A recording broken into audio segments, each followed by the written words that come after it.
All right, everyone, welcome to the Branded MMA Show, brought to you by GiftJiff. Today is June. That's wrong. That's the wrong date. I copy and pasted from earlier this week, so that's why I say June 8th. It is June 11th. I am your host, Chavy, joined as always by the number one ginger covering MMA, Keith Walsh, and below him and me is the man behind the hit MMA movie, Here Comes the Boom, and Never Back Down 2, Ryan McCarthy. Guys, how are we doing? We got a big weekend of fights coming up. We're doing fantastic. Yeah, doing well. Thursday night. We got a good weekend ahead of us. So big card, man.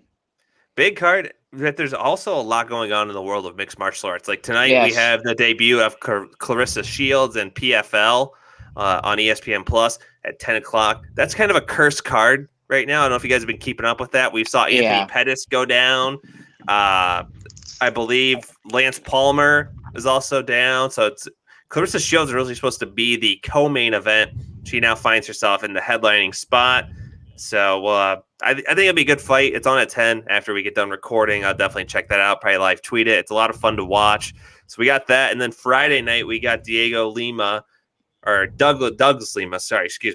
defending his Bellator welterweight title against the undefeated prospect. That should be an interesting fight. It starts at 9 p.m. on Showtime, and you have the inspirational Nick Newell on the prelims. That's going to be a fight to check out as well. I believe that'll be free on YouTube. So now that we're on Saturday now, we're focused on Saturday. Saturdays are for UFC and UFC only. We have UFC 263 coming up this weekend. It is a very stacked card. Kind of a blessing in disguise that Nate Diaz and Leon Edwards got moved to here. Really added some depth to this card. Yeah. So a pretty stellar main card here. We got, obviously, in the main event, Israel Adesanya versus Marvin Vettori in a rematch from UFC on Fox. Let me get the number here. 29, where Izzy won the split decision. We have the flyweight title, another rematch, Devison Figueiredo versus Brandon Moreno. And then we got Leon Edwards and Nate Diaz. We got Bell Muhammad versus Damian Maia and Jamal Hill versus Paul Craig. Let's just go ahead and get into the main event now. We got Israel Adesanya at a minus 286 favorite against Marvin Vettori, the number 3 ranked middleweight in the world, who is sitting at a plus 225. Walsh, let's go ahead and start with you. I believe you were on the Izzy hype train along with Mac for the Blachowicz fight, if I'm not mistaken. Yep. I was. Okay. I'm not but if you remember, I'm not a big fan of Izzy. I'm not a huge fan. Right, because of the whole John Jones back and forth. Right. But you did expect skill-wise Izzy to beat Blachowicz, and we can argue that Blachowicz is kind of a bigger version of Vettori. So I just kind of leaps into my next question here. How do you see this fight going down this weekend? Yeah, I mean, I don't want to say Vettori doesn't have any chance because it's UFC, it's a championship fight. Anything can happen. But I think Adesanya in his last fight proved he's the best in the division, hands down. He's the champion for a reason. And I don't see Vettori coming in here and really doing too much to where we're worried at the end of this fight. Did Vettori maybe win that one? No, I think Adesanya is going to take care of him pretty handedly. I expect it to be a good fight, but I'm not going to pick against Izzy here. Just no way.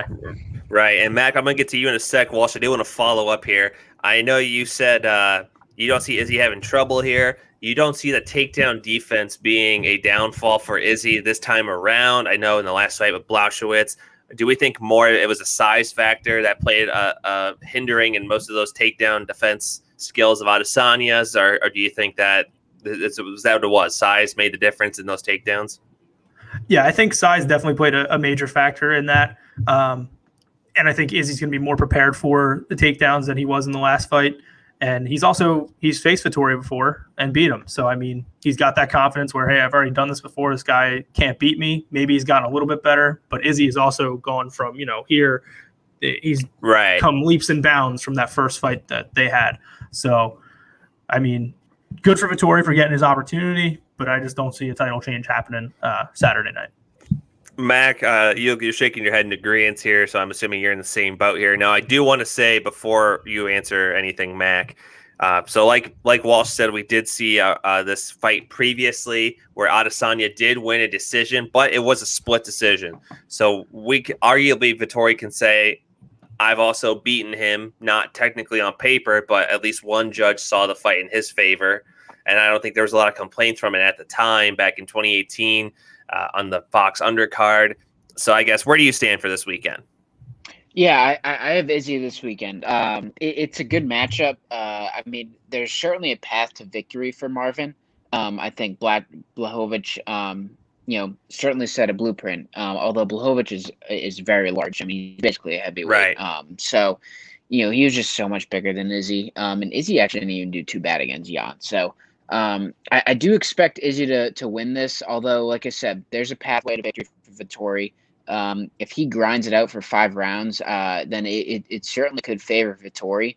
Although, when you have a fighter like Izzy, with his fight IQ, with, how great he is, usually when, they come off their first loss, it means that next opponent is in for some shit.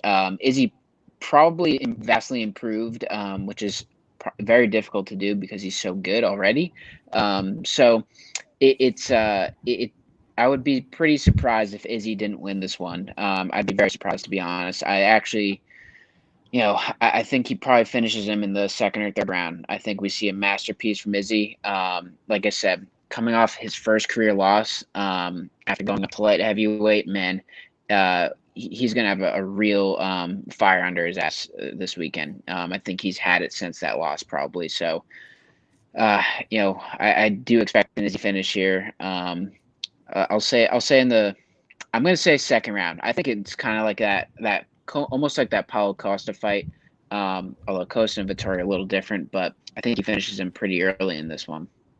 Yeah, I'm glad you brought up the point where they're coming off their, first loss, and you kind of see how they adapt as a fighter for the better. I think GSP is perfect evidence of that. Not once, but twice. We saw his first armbar loss to Matt Hughes, and then he just came out and absolutely wrecked, I believe, Jason Miller, and then he wrecked Frank Trigg. I mean, just a laundry list of names until he got that next title shot to win the title. And then when he did lose it to Matt Serra, we saw him come out and just beat Josh Koscheck at his own game in the wrestling department at UFC 74. So I do agree with you in that sense. I think we will see a better Izzy, but Izzy's always been more of a counter striker. And when you fight a guy like Vettori, who's, just looking to get the fight to the ground at any cost, I mean, we saw Izzy faint a lot against Blachowicz. Yeah. So, I mean, is it really going to come down to if Vettori just bites on those feints? I think that's going to be the biggest thing in this fight for Vettori to win, is not only to get the takedown, but he cannot bite on those feints. I think Blachowicz proved if you don't bite on those feints, you are not putting yourself at risk to get obliterated by Adesanya. I agree. So, I mean, I want to say I do agree that I think Izzy wins this fight pretty handily, but I think we would be remiss if we didn't look at a path to victory for Vettori as well, and it certainly is 100%. There. I think Blachowicz put down the blueprint, and it's like if you can stick to that, you certainly can pull out a decision. Like you said, Mac, it's going to be a gritty fight for Vettori to get that. I mean, I think if you look at the odds right now, I don't have them in front of me, but the odds of Vettori knocking out Adesanya have to be plus 15,000. I mean, it's just not something a lot of people see happening. Decisions probably plus 1,000 right now. Plus 1,000. So there you go. That might be part of the Walsh's can't lose, won't lose parlay later. I guess we'll find out. But I guess for Vettori, this is kind of, for me, this at least feels like they're trying to give Izzy a win against a credible guy who is the number 3 ranked middleweight, but at the same time, it's someone to kind of boost him for the next title fight. I don't think they certainly wanted to match him up with Robert Whittaker right away after the loss of Blachowicz. They want to build him back up, so I think there's more hype behind the rematch, and maybe he can possibly get a highlight reel finish under his belt before that fight to help sell it. Because if you look at the list of guys Vettori has beaten since he did lose to Adesanya, he's got Cesar Fiera, the former Tough Brazil champion, who is no longer with the UFC, Andrew Sanchez, Carl Robertson, Jack Hermanson, which I will say is a credible name in the middleweight division, and Kevin Holland, who is, notorious for bouncing up and down between middleweight and welterweight, and is a guy that's the fight that earned him the title shot. And I think looking at how Holland has done recently, that's not a fight that gets you a title shot. No. Yeah, I mean, and so it's a head scratcher. Yeah, the division's a little it's not as stacked as some of these other divisions. I mean, it's certainly not like a lightweight or bantamweight division, or even featherweight. So it's if you get on a little streak, you can get that title shot in this division, and that's what Marvin did. Yeah, and credit to him for doing that. I don't think anyone's going to say, you scoff at the 4-0 win streak. I just think it's abnormal to see someone like Kevin Holland, who I believe is out of the rankings now, if I'm not mistaken, right? Is he? He's close. Yeah. He's close. He's a I fringe 15 guy, and that gets you a title shot. And we'll talk about title shots that maybe aren't deserved a little later in the show based off some of the news that's come out around Leon Edwards versus Nate Diaz. But yeah, for right now, I just don't see how Vettori wins this fight. But like we said, there's a path to victory for him. I do want to touch on this as well here before we move on. Izzy's last fight against Blachowicz did 800 pay-per-view buys. And I would say I don't know how much of that was title versus title or as much as that was Adesanya after his win over Paulo Costa. Do we think this pay-per-view with the added bonus of not only a banger of a flyweight title fight, but Nate Diaz, do we see this doing 1 million buys this weekend? It should. I didn't know that one did 800,000. So I mean, if that did 800,000, you add Nate Diaz in the mix.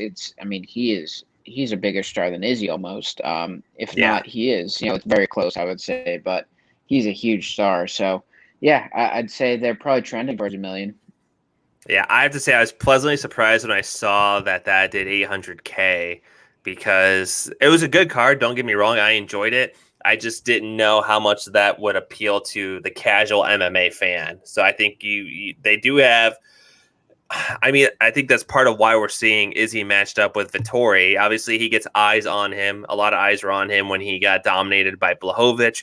A lot of eyes are going to be on this fight where he can get the highlight reel finish and sell, like I said, that next title fight, whether that's Robert Whittaker or Paulo Costa again. I mean, we'll see. Well, but that's certainly interesting to do. But I believe make it official. Walsh, you got Izzy with the finish via TKO. Mac, you're the same way. You call it specifically in the second round. I'm going to be in the same boat as you guys. I'll go third. I'll go third just to. I think we're going to see Izzy get some cage time. I don't think he wants to come out and just knock him out right away. I think he wants to show kind of, hey, look at the improvements I've made in my game. Yeah, and it's going to be a scary Izzy from here on out. So we have that. So yeah, like I said, the odds are, what was it? Minus 286, plus 225, and that may look like, I could put money on Vettori because it's a closer fight than what people are expecting. I just don't. I don't know why the odds aren't more. To be honest with you, that seems kind of weird that they're as close as they are. Yeah, I would say it's probably because due to the wrestling ability. I mean, Blachowicz really exposed him in that category. So I think a lot of people are taking Vettori because of that. So we'll see. Yeah, we will. And we'll move on to the co-main event here. We have Deiveson Figueiredo in the flyweight division defending his title against Brandon Moreno. This is a champion versus number one contender. Figueiredo is the minus 250 favorite over Brandon Moreno, who he fought to a draw at UFC 255 last year. I think from the first fight, you guys should know I'm a big Brandon Moreno fan. I called him to shock a lot of people in that fight at Figueiredo, and I think he did. He didn't get the W, but he did, take him to a draw with a guy that everyone thought was pretty much unstoppable. So obviously we know where my heart is in this. Mac, let's start with you. How do you see his flyweight title fight going down? Yeah, I mean, this was one of the best fights of 2020, right? So this is a big rematch. Moreno wasn't expected to be in this position. He has a great story. last seed in the tough tournament. He's got cut from the UFC before. I mean, what a story, man. But I do think Figueiredo gets this done. I think he finishes him actually this time around. From all the reports, I mean, it seemed like Davison was pretty sick going into that fight. And he still performed pretty damn well. So I do think he gets the finish. I think they both come in with different game plans. But I think Figueiredo's probably going to be more dangerous in the rematch just because he's had a lot of time to repair. He had a quick turnaround that last fight as well. He's very healthy now, so I do think he gets a finish probably in the third or fourth round. I think this could be fight of the night, though. I think it's going to be close. I think Moreno still damages him quite a bit. It's going to be a good one, though. But I do see Figueiredo getting this done. All right, Matt or Walsh, excuse me. Do you want to walk with Mac or do you want to walk with Moreno and Chavy? What's going on here? Where's your mind at? So, I mean, we have it in the notes. Early front runner for fight of the night, based off of the last fight, which I think everyone is pretty much in agreement with that. But it's not going to be. It is not going. This fight is not going to be as good as we hope it's going to be. Okay. And I think it's going to be because, similar to what Max said, Figueiredo is going to go out there and he's just going to dominate. I think he's going to go out. I think he's going to make his claim of being where, we thought he was in the last fight, what we expected. And I think he's just going to take care of business pretty handedly here. I'm going to say it doesn't go further than midway through the second round. All right. I like it. It's bold. I like it. So you won't say there's going to be a fight of the night. Do we see a performance of the night bonus in this fight then? Maybe. Okay. I like it. I'm not fully sold that it's going to be like, oh my God, he completely had the best fight of his career, but I just don't think we're going to see as good of a Moreno that we saw back in their first fight. Yeah, I mean, I think these are all very fair points. I think, like we said, the quick turnaround, Figueiredo being sick, definitely all did play a factor in that fight and how it went down. But I've got a soft spot for Moreno. It was one of the first fights during COVID on the Lee and Oliveira card. I watched him dominate. I believe it was Jussier Formiga. And after that, I mean, I knew of Moreno before, like you said, Mac. He had been with the UFC, had even main evented a fight night against Sergio Pettis. But it's crazy. And he did come back. It almost reminds me of Drew McIntyre for the wrestling fans out there. Drew McIntyre was a guy that kind of floated around in obscurity for the longest time in the WWE, and he got cut, he got jacked, and he just had the run of a lifetime on the independent wrestling scene. Got the call back to go to WWE, and now he's a former WWE champion. And that's what I see in Moreno. I see a big 6'6" Irish Scottish man waiting to just win that belt at WrestleMania. So that's why I have to go Brandon Moreno. And I think, again, it goes the distance. Will it be as exciting as the first? Maybe, maybe not. I still think it'll get fight of the night unless something on the undercard just blows this out of the water. So I'm going to go Moreno by split decision, and this is going to set up the rubber match.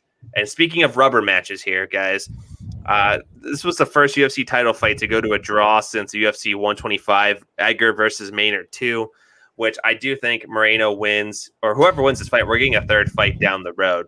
I think that's where we'll see the definitive end to this feud, much like we did with Edgar versus Maynard 3, where Frankie Edgar did knock out Gray Maynard. So that's just something I wanted to throw in there.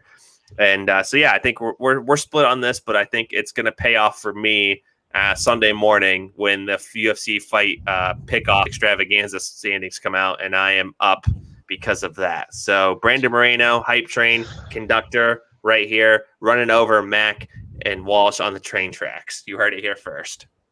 No. Not going to happen. No. That's all right. It's all right. You know what? Whatever. It'd be a great story.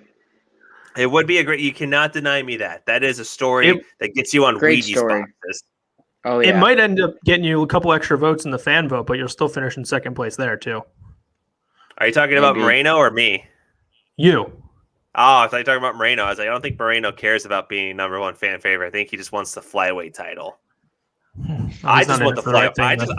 I just want the flyweight title too. Maybe I'll cut off a leg and go fight out. I'll go cut off a leg and fight at 125. There you go. Be the one-legged champion of the flyweight division. Because Figueiredo wouldn't have a leg to kick. It's a good point. That's something to think about. Tougher to take you down too, probably.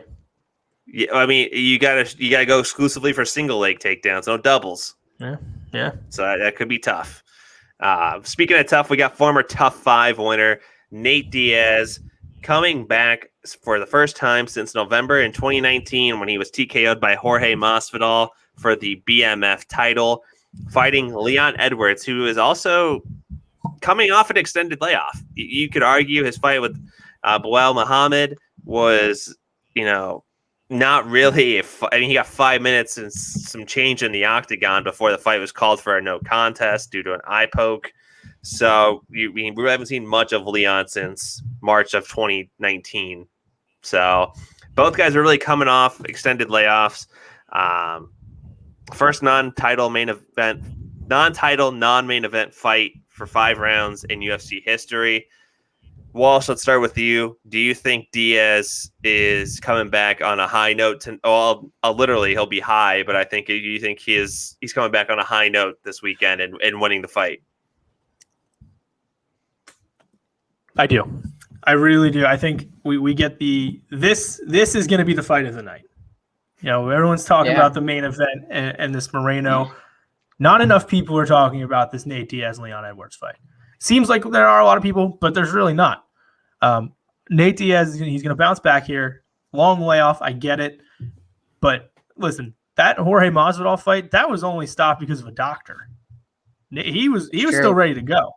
Yeah. And listen, should he have been kept going? No, absolutely not. He was fucked. But right.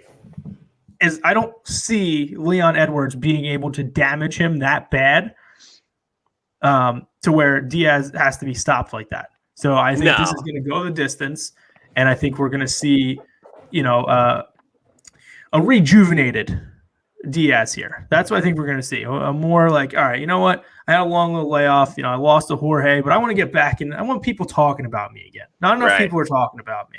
So that's what I think we're going to see here. And I think, honestly, the layoff is going to hurt Edwards more than it's going to hurt Diaz here. So I'm taking Nate for the win by decision. All right, I don't hate that. I like that. Mac, before I toss it over to you, though, I do want to throw this out here. A lot of people are saying this is a fight that it's kind of 2 reasons they made it. One, you can either get Nate Diaz a win over a top guy to kind of justify a title shot, or you're giving Leon Edwards credibility to the casual fan by beating someone as popular as Nate Diaz. So we know where Walsh is at. Mac, are you in the same boat? This is a star-making fight for Leon Edwards, or is this a fight that gets Nate Diaz back in title contention? Yeah, it's actually, you put it that way. It's, this is Nate's choice to fight Leon. Right. That's Nate's choice. Nate's big enough where he gets to choose who he wants to fight. So he's choosing Leon to do this, and that means. That means Leon's a bad motherfucker. Nate only fights some bad people. And Leon doesn't have a huge following. He only has like 160,000 followers on Instagram. It's insane. I went to his Instagram the other day, and I was like appalled at how I thought it was going to be way more. It's a lot of followers, but Nate has like 4.5 million, and it's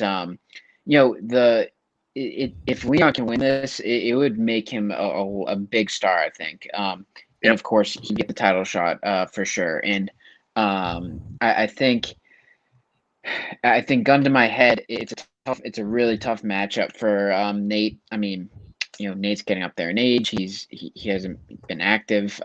It's a tough matchup for him. He could really get battered in this, to be honest. So, gun to my head, I'd take Leon, but I'm taking Nate in this because I have a gut feeling, just like I had a gut feeling with Rose Namajunas.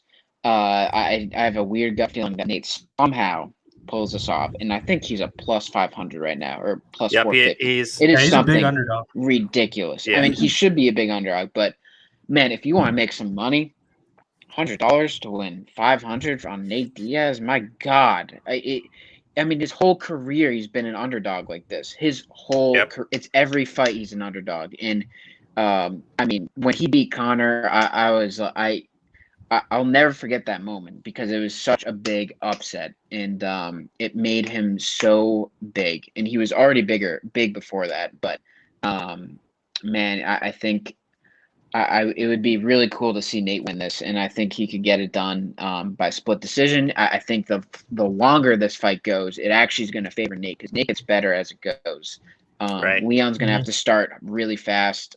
Nate struggles in those early rounds like he did versus Jorge.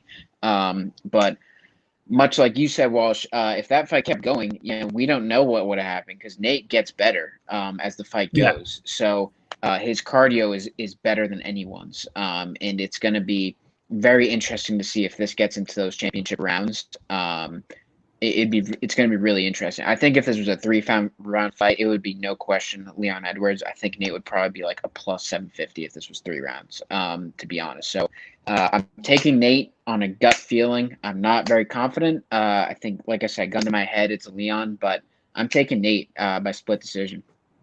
Yeah, it's almost I have that same gut feeling, I'm not gonna lie. I've played this fight in my head this whole week, and I just see Diaz tagging him and mostly getting the rear naked choke. That's just how, I don't know why. Man. That's how I see the fight going down in my head a million times. But like I said, I cannot pick against Leon Edwards. This guy, mostly because I don't want to see Usman versus Nate Diaz. I just feel like I want to see some guys in there that are going to give. Part of me does, but at the same time, I don't want to see it because I want to see competitive fights for Usman. I want to see that Covington fight. I want to see Stephen Thompson. I want to see possibly Leon Edwards if he dominates Nate Diaz. But no, I'm with you guys. I do think Nate gets it done, but anytime I'm picking Leon by decision. By the way, but I want to say.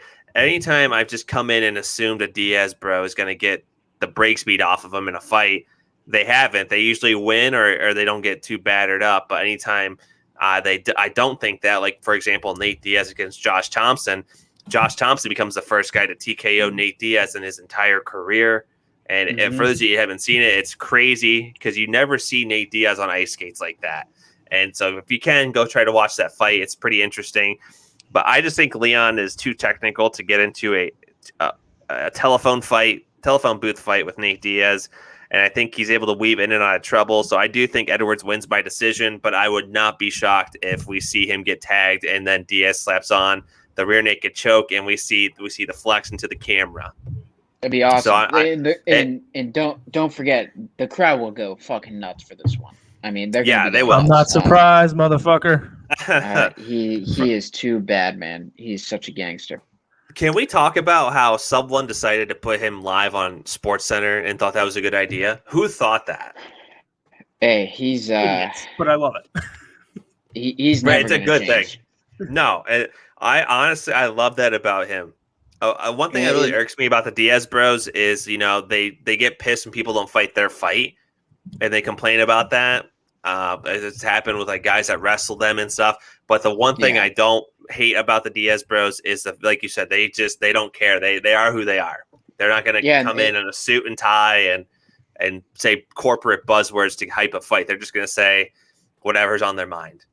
Yeah, and that's why they're so big. They're so real, and it's something you miss in athletes today. The way they carry themselves. And if you're a big proponent of fighter pay being increased, you should love the Diaz bros because they know their worth and they come in and they don't fight unless they get that. They were the OGs for this shit. The OGs to start with the fighter pay stuff years ago. Years ago. I know there was a time when Nate Diaz did take a pay cut because he wanted more money up front, but after he beat Connor, he knows his worth as a star, and he is not fighting for less than what he wants. So it's like and you respect that as someone that wants to see fighters get paid what they're worth. You can't help but love that. But yeah, it's regardless, it's going to be a good fight. Like, honestly, it's the most exciting fight on the card for me. Like we said, it's Diaz's first fight back in almost 2 years. It's a tough fight to call, but I know we're going to be opposites on this. Like I said, I got Edwards, you two got Diaz. So really, the UFC main event pickoff extravaganza, it's a handicap match this week. It's basically me versus Mac and Walsh, and I like that. I like, as being the first place guy, I can afford a loss if you guys were to get some on me, but I can also be happy if I build my lead that much further. Walsh, I'm not going to be surprised when we go 0-3. I was going to say, I can tell Mac's not happy about it. I'm not happy because of the whole fade Walsh thing.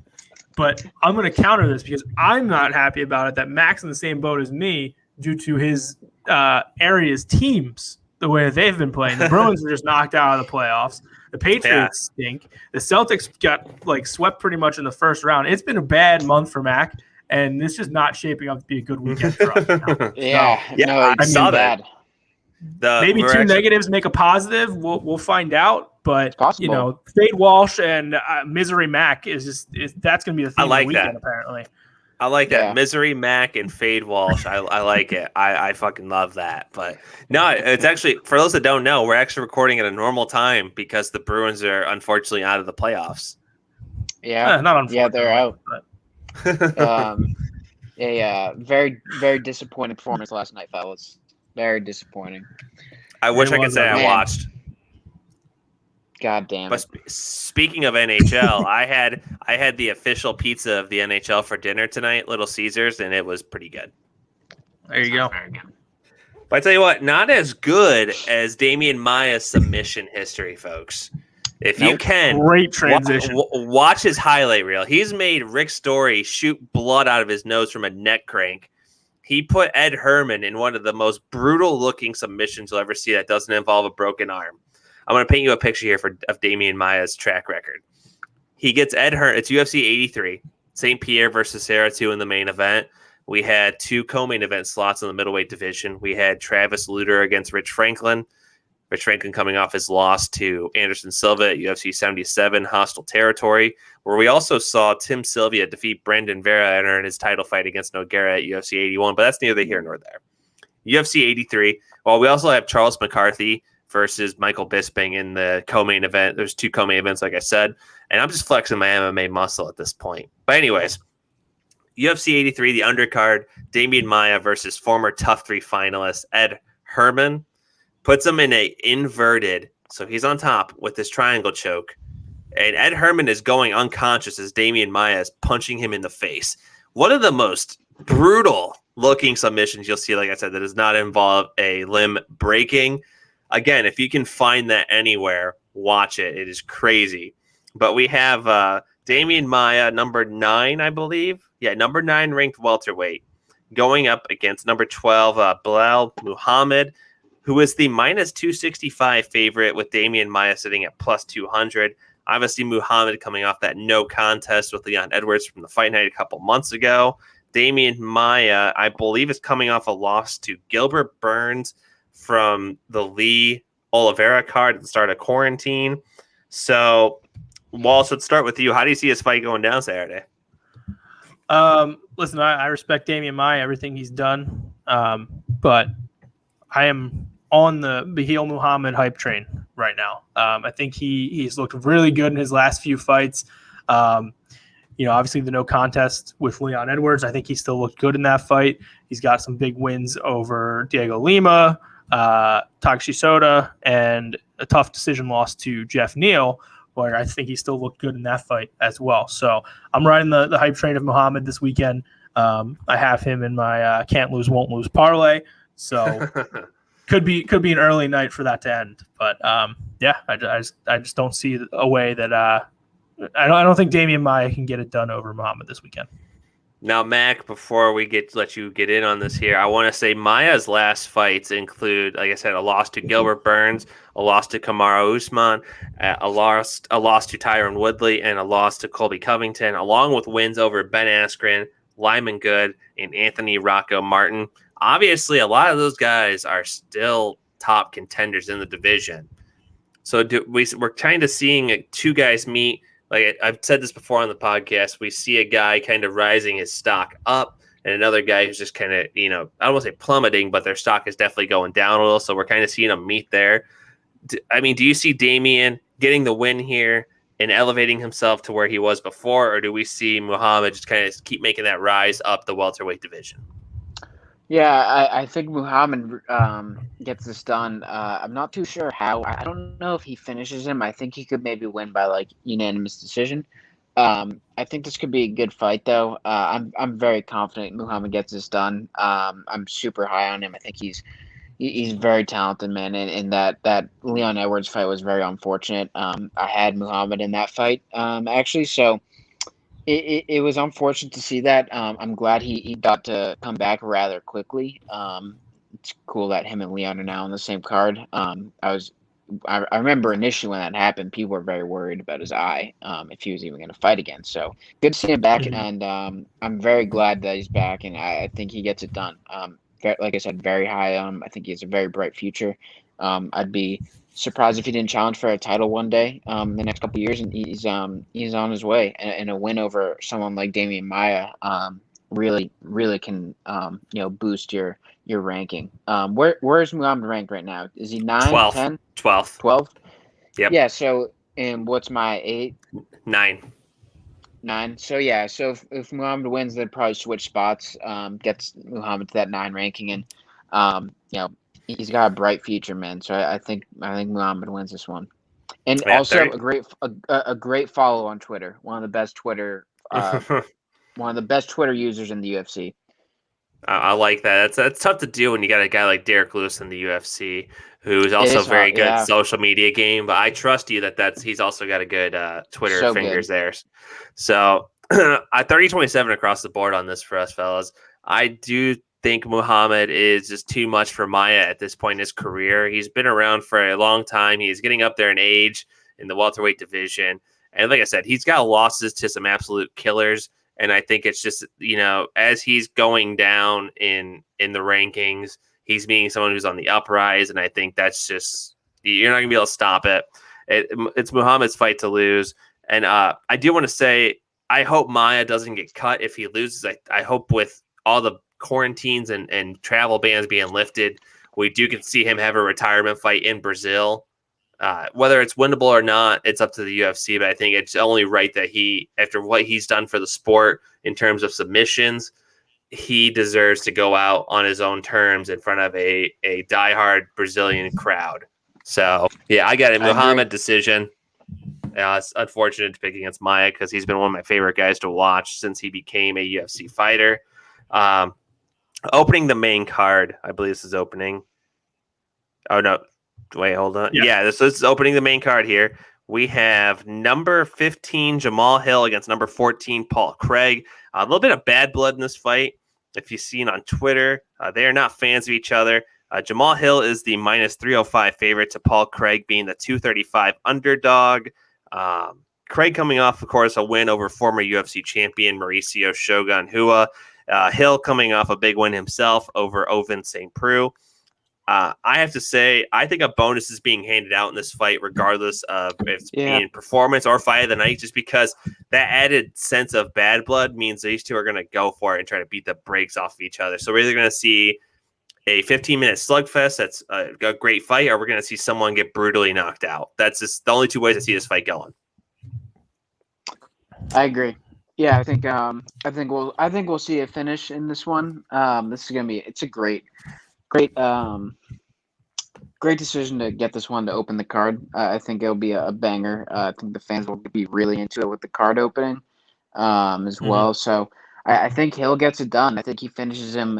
I think he'll finish him in the first round. I think it's going to be a slugfest, like you said. And I think they both probably could get knocked out in this one. It's a tough one to call because it's going to be a slugfest, man. Yeah, it is a tough one. It's a coin flip fight for me. Walsh, how are you thinking about this fight? I'm with Mac here. I remember watching the Hill. I remember watching his last fight against St.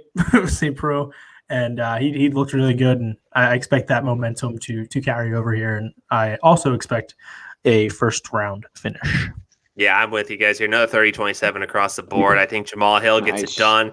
Like I said, if you watch any of like the interviews leading up to this fight, Hill is not a fan of Craig in the slightest, and I just think he's going to knock his head off based off of that alone. So that's the way we're starting the pay-per-view there. Like Max said, it's a great way to start it and get the fans hopefully prepared for what should be a great night of fights. We do have some okay fights on the prelims, though. We have a lightweight matchup between number 13 Drew Dober and Brad Rydell headlining the ESPN prelims. Dober is the minus 135 favorite as the number 13th ranked lightweight in the world. I guess I'll just kind of touch on the fights here, and if you guys have one you want to talk on, we can do it after I get through all these fights. We have a light heavyweight fight between Eric Anders, former Alabama prospect, and he's a minus 150 favorite against Darren Stewart, who is plus 125. Very interesting women's flyweight fight, which I do think will have title implications, is number 6 Joanne Calderwood, who is the minus 140 favorite against number 3 ranked, which you don't see this often, a person who is ranked below someone being the favorite, but we're seeing it here against number 3 Lauren Murphy, who is plus 120. And then opening the ESPN prelims, we got a featherweight matchup between number 14 Movzar Evelev, minus 260 favorite against number 15 Hakeem Dawodu, who is a plus 210 underdog. Guys, how do we feel about these ESPN prelims? Mac, let's go with you first. Yeah, I think I really love Hakeem Dawodu. He's a bad motherfucker. I think he gets it. I think he finishes him. I wouldn't be surprised if he is in that fight of the night or performance of the night category. He's someone to look out for sure. So that's a name to really look out for because he's super talented. I think he'll really rise in those rankings fast. And he's in a good division as well.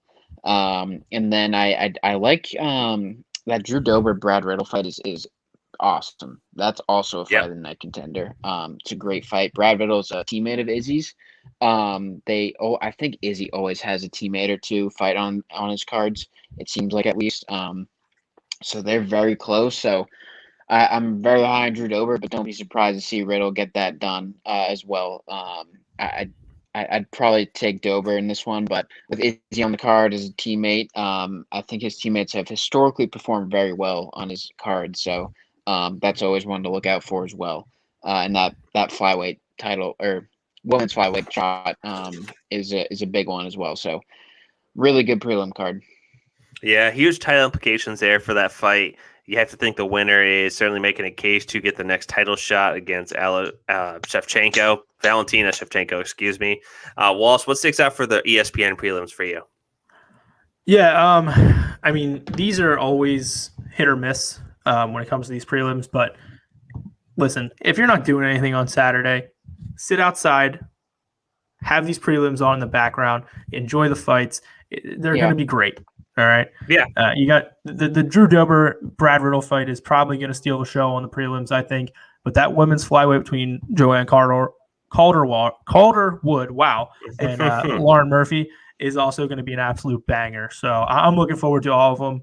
I've cleared my schedule, so I'll just have beers in hand and fights on all day. So I'm ready. There we go. That's the way to do it. Yeah, there's also something very interesting about Eric Anders that came out during the pre-fight press conferences, like kind of the media rounds. He played for Alabama, as we most of us know, but he also went straight from this is kind of jarring too to think about when you see guys winning national championships. I mean, obviously Anders wasn't a star player for Alabama, but he was still on the team. He said he won the national championship, and then that next year he was a janitor in the same town. He just won a national title, and so it's just kind of crazy to see and kind of hear about too. It gives you a sense of like just you see the guys go on to the NFL, but like what about those guys that are on that team that don't go there? What do they do after that? It's kind of crazy to see the route he's taken. He went from football player on a national championship team to a janitor to now to a UFC fighter. Really just a good story all around. Yeah, for sure. Yeah, always cool to see, man. Yeah, so that's probably, like you said, the Dober fight should be exciting as well. Like Walsh said, if you got nothing going on, tune into these prelims. They start at 8. It's 2 hours of action there before the pay-per-view. And if you're on the fence about buying the pay-per-view, I think these prelims do a good job of convincing you to buy. But I mean, I don't know how you couldn't be. How are you on the fence with a Diaz bro fighting? That's just absurd. Can't be. But yeah, we got to get in on these ESPN Plus prelims here. Also taking place on UFC Fight Pass. I want to say these start at 5. They may get bumped, though, because we did have a fight fall out, unfortunately. Frank Camacho in a car accident.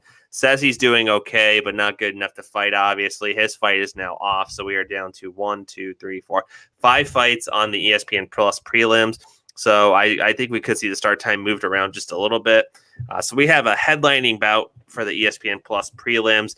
It's a women's bantamweight matchup between number 11, Pani Kainzad, who is the minus 220 favorite, against former Ronda Rousey title challenger Alexis Davis, who is plus 180. We have another women's bantamweight fight between Carol Rosa, who is the minus 195 favorite, to a girl that I believe, Mac, you interviewed, if I'm not mistaken, right? Sijara Eubanks. Yeah, she was actually my first interview, so it'll be cool to see her on the card, and she's a beast, man. So always got to be rooting for her. Well, and the odds show it there. That is one of the closer fights on the card. As I said, Rosa is a minus 195 favorite. Eubanks is a plus 165 underdog. Very close fight. Another one, we have a guy that's on the rise in the featherweight division, slowly but surely.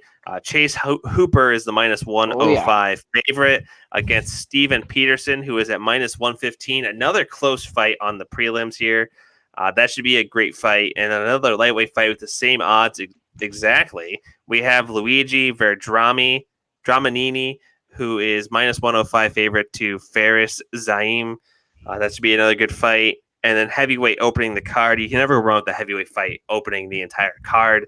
We have Carlos Felipe, who is the minus 200 favorite to Jake Collier, who is plus 170. Let's start with you, Walsh. What are your thoughts on the ESPN Plus prelims? Beers in hand all day. Will these fights be on? Oh yeah. These fights will be on. We'll have them on. Beers in hand, fights on. We're gonna stay tuned for the first fight between the heavyweights. We're gonna watch that one pretty closely. Down a couple more beers during the next fight. It'll be on in the background. Then we'll pay attention again once Chase Hooper's up, because I want to see the kid and see what he can really do. He's awesome. And then we'll just have the other ones back on in the background as we're chugging some beers. So there we go. Beers in hand. Walsh's blood alcohol content is going to be very high by the end of the night. Almost probably as high as the picogram levels in John Jones's samples. Oh, we went there. Wow. We went there. Wow. We went there. There's nothing. It means I'm not going to be drinking at all. Oh, man. So, Mac, let's get your thoughts on these prelims here. Like Walsh said, we got some good fights here as well. Yeah, I mean, you got to watch Chase Hooper fight. He's a interesting kid, very young. I think he's 22, maybe 21. At most, he's 23. So he's a very young kid. He's gonna, he should take his time to get to the top. Certainly no rush at his age. So win or lose for him, it's experience in that octagon that's going to matter. I do believe he lost his last fight. So I think that was his first loss. So, we might see the better version of Chase here. And, he's another good guy on Twitter. He's funny with Ben Askren as his he's Ben Askren's fake son, which is always funny to see. I see the resemblance there. I do see the resemblance. So he's mad funny and hard not to root for that kid. He's a cool kid. And like you touched on, Sijara is also a beast in that octagon as well. So, watch out for her as well. Yeah, interesting night of fights coming up. You can buy it on ESPN Plus for the low price of $69.99 plus a $5 a month subscription. Speaking of low, though, folks, I want to talk about how Colby Covington went low on Brian Ortega. I don't know how this even came about. I think it's just because the Ultimate Fighter's on, and Colby usually latches himself to the bigger topics in the MMA world to make himself relevant. He calls Brian Ortega, who goes by T-City, he calls him Low T-City. Ortega responds by offering to fight him at 165 pounds. He did not take that very lightly. I got to say, one of the few times I actually think Colby Covington has done decent at trash talk. I think this plays into the controversy of Brian Ortega previously failing a drug test in the UFC. I don't like to give Colby Covington credit, but this one was actually kind of funny. I love it. It's pretty funny. I love Colby Covington. Yeah, Colby's funny. Very controversial, obviously, but I don't know. I feel like if you're gonna talk shit to people in your weight class and then fight them. Right. That should be it. I do get that. I get that. Like I said, funny's funny, but yeah, I think he's gonna stick to his weight class. He's got a big fight coming up against Usman, who's probably gonna beat the shit out of him. But I mean, I do like that. But Ortega offering to fight him at 165, that would be a fight that I think just size alone, I don't see him winning. So it goes back to what you said about just calling out fighters in your own weight class. Yeah, I mean, Ortega's a beast. You could give Colby problems, but I'm trying to even picture what they would look like next to each other. It's kind of hard because they're just completely different weight classes. Yeah, it's kind of tough to see that. But speaking of Ortega, we do have a date set. I believe it's September 4th, 2021. UFC 266, Ortega versus Volkanovski is finally confirmed as the main event. That is going to be an interesting fight, and I'm glad we finally have pen to paper on when we'll see it happen. Yeah, I actually think that date got moved to. I think that date got moved today to the 25th of September. Oh, okay, for so they did reason. Not too sure why, but it's gonna be a great fight. I'm a huge Ortega fan. I will have his back in this one, and I'm right now I'm taking Ortega in that one. Well, you know what's great about the UFC announcing this fight so late in the year? It's like they've put on some arguably very stacked cards and very great matchups to start the first half of the year, and it's good to know that we're not. It's been unbelievable, and we're not burning through all the great matches yet. We're getting matches like this announced for September, so obviously we still have. There's plenty more to come in terms of big fights in the UFC. So, I mean, just stay tuned for those. Those are going to be great fights. And we'll end the show tonight talking about GSP's statue he gets in his hometown of St. Isidore. A lot of controversy surrounding how it looked. I saw Mac, one of your guys at Low Kick MMA, said it looked like Barack Obama. I could see it. I will say I could see that. I didn't think it was that bad of a statue, though. Yeah, I saw it. I saw like it wasn't a local guy, but I saw before that someone's tweet was going viral, and it was like the Obama like comparison. And when I saw it, I was like, oh my god, it's kind of weird when you think about it, how he kind of does. It's like kind of very little, but you can see it if you think about it. Once they say it, you can't unsee it. Yeah, you're like, oh, okay, it kind of looks like Obama. It's weird. Right. It is weird. He's one of the first MMA guys, I believe, to get a statue of himself. So, I mean, that's a big accomplishment itself. Yeah, he deserves that statue.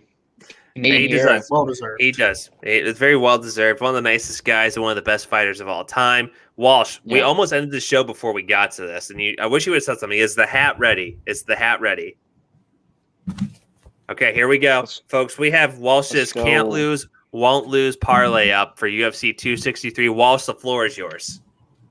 You can't see it for those that are listening. We've got the Positive Vibes hat, Positive Vibes only hat on, and we are going big this weekend. We're done with these little 4 parlays that don't hit at all. So you know what? We're going big or we're going home. All right. Because why not? So we're gonna start with the main event. We're going to go with Izzy by TKO, knockout, whatever, or DQ. That's plus 188.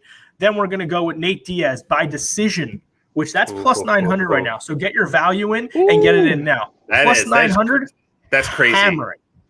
That is a crazy stat, because if he gets dominated, somehow the judges score it in his favor because that's how judges are. You're making a killing off of that.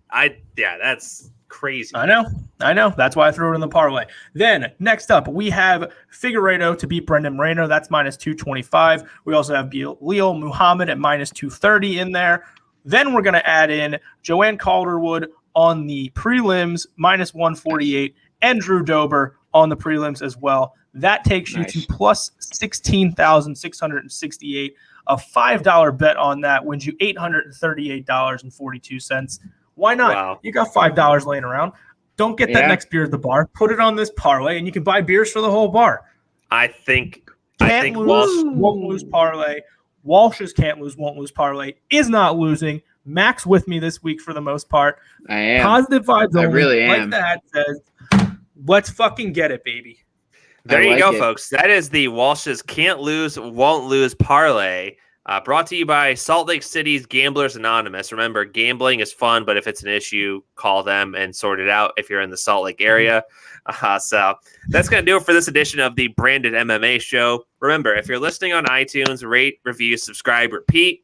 If you're listening to us on Spotify, please throw us a follow. Every follow matters. That is the Branded MMA Show on both platforms there. And don't forget to follow us on Twitter at Branded MMA. For Mac and Walsh, I'm Chavy saying good fight, good night.